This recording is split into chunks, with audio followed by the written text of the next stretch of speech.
Kauwi ilang isip barangay Duongan, usa ka dalampanan sa mga magpapanaw. Hiningi nagpundo ang mga balangay o mga sakayan gikan sa nagkalain dating sa kalibutan aron mapahulay o mapinayuay sa ilang pinagpapanaw. Ang Duongan ay hining simbolo sa panaghimsa, panaghimsa o malinawon na pagkikuban sa pagkatribo o kakauhan.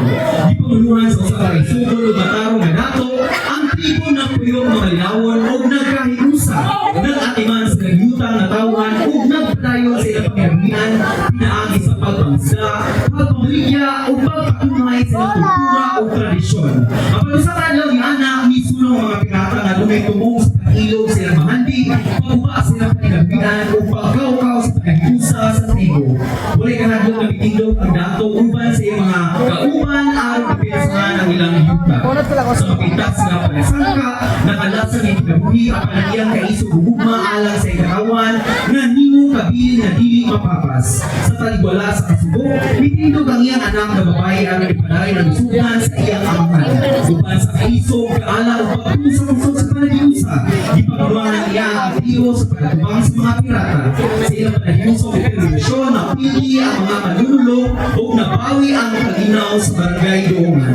Sugat niya ito nagpusok-pusok ang pag-uswag sa komunidad.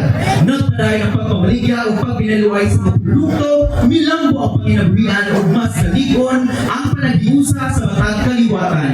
Ang pabilin sa ilang mga tigulangan, nagpabiling buhi o nagpaday sa paghatag o inspirasyon sa bagong henerasyon. Usaha kasaysayan, usaha komunidad, usaha barangay, mga kaisunan upang sa gagaw sa atong kaghapon o paglaon sa atong kaugmaon. Duongan Festival, ipresenta ka!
di ang kalibutan.